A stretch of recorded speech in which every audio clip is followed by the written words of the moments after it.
Students, आज हम पढ़ रहे हैं अपना सामाजिक विज्ञान का क्लास 4 का लेसन नंबर 11 जिसका नाम है पशु संपदा। तो आइए प्यारे बच्चों शुरू करते हैं।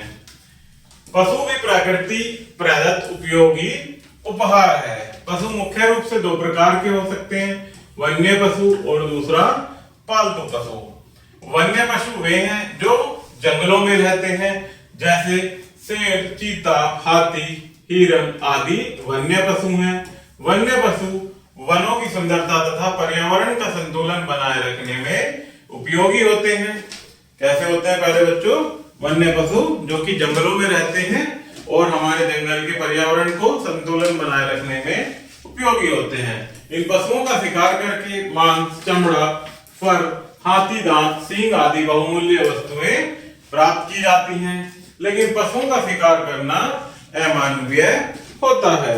अत्यधिक शिकार के कारण कुछ वन्य पशुओं की प्रजातियों के पूर्ण विनाश की स्थिति उत्पन्न हो गई है। अर्थात कुछ ऐसी वन्य जीवों की, वन्य पशुओं की प्रजातियां हैं प्यारे बच्चों, जो कि उनके शिकार के कारण वो पूर्ण रूप से विलुप्त हो गई हैं। भारत सरकार ने वन्य जीवों के संरक्षण हेतु जगह जगह वन्य जीव अभयारण्य बनाए हुए हैं, अर्थात जहां वन्य पशुओं को रखा जाता है। कुछ पशु हमारे लिए लाभदायक होते हैं, इन पशुओं को पाला जाता है। ऐसे पशुओं को पालतू पशु कहा जाता है। गाय, बैल, ऊंट, भैंस, बकरी, कुत्ता आदि पालतू पशु हैं। पालतू पशुओं का उपयोगिता के आधार पर निम्नलिखित 3 वर्गों में बांटा जा सकता है। नेक्स्ट है प्यारे बच्चों, जिसमें पहला है हमारा बोझा ढोने वाले पशु। कुछ पशु अपनी पीठ पर बोझा रखकर ढोते हैं। कुछ पशु गाड़ियों, तांगों आदि में जुटकर बोझ खींचते हैं। बोझा ढोने वाले पशु घोड़ा, ऊंट, बैल, भैंसा, गधा, खच्चर आदि होते हैं। नेक्स्ट है हमारे पालतू पशुओं में आने वाले जो कि दूध देने वाले पशु होते हैं, जिसमें घी, मक्खन, दही आदि खाद्य पदार्थ हमें दूध से ही प्राप्त होते हैं। दूध देने वाले मुख्य पशु गाय, भैंस, बकरी आदि हैं। हमारे देश में दूध की जितनी आवश्यकता होती है उतना उत्पादन करने के लिए सरकार द्वारा श्वेत क्रांति कार्यक्रम चलाया गया है। तो श्वेत क्रांति किसके लिए चलाई गई है प्यारे बच्चों? दूध की उपलब्धता की पूर्ति करने के लिए।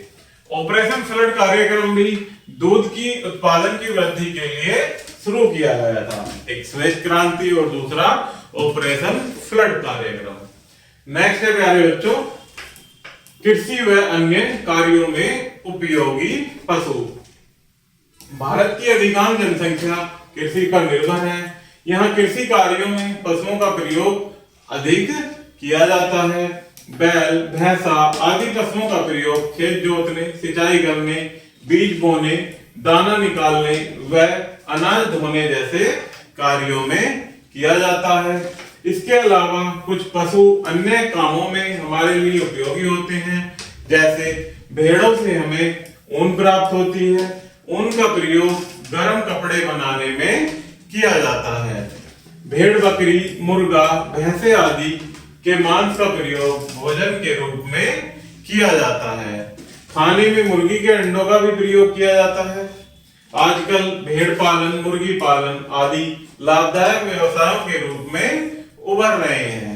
मत्स्य पालन भी एक महत्वपूर्ण व्यवसाय है। मत्स्य पालन अर्थात मछली पालन। तटवर्तीय क्षेत्रों के लोगों का मुख्य भोजन मछली है। इन क्षेत्रों के लोग समुद्र से मछलियां पकड़ते हैं। इसके अतिरिक्त नदियों, झीलों में, तालाबों में मछली पालन किया जाता है। मछली तथा उससे बनने वाले मुख्य पदार्थों को बाहर के देशों में भी निर्यात किया जाता है, अर्थात मछली से बनने वाले पदार्थों को बाहर के देशों में भी भेजा जाता है। आगे प्यारे बच्चों इसमें कुछ मुख्य बिंदु दिए गए हैं जिनको आप याद भी रखेंगे और हम साथ मिलकर पढ़ेंगे। पशुओं को मुख्य रूप से 2 भागों में विभाजित किया जाता है, जिसमें पहला वन्य पशु और दूसरा है पालतू पशु। नेक्स्ट है सरकार द्वारा वन्य जीवों के संरक्षण के लिए अनेक अभयारण्य बनाए गए हैं। ऑपरेशन फ्लड कार्यक्रम दुग्ध उत्पादन में वृद्धि के लिए चलाया गया था, जिसमें श्वेत क्रांति भी प्यारे बच्चों इसी के लिए चलाई गई थी। देश में मुर्गी पालन, भेड़ पालन, मछली पालन आदि व्यवसायों के रूप में उभर रहे हैं। श्वेत क्रांति दूध की मांग को देखते हुए दुग्ध उत्पादन में वृद्धि के लिए चलाया गया एक सरकारी कार्यक्रम है। इसी प्रकार से हमने ऊपर पढ़ा ऑपरेशन फ्लड कार्यक्रम। तो प्यारे बच्चों, इसी प्रकार से ये हमारा लेसन यहीं समाप्त होता है। आशा करता हूं कि आपको यह वीडियो जरूर पसंद आई होगी। धन्यवाद।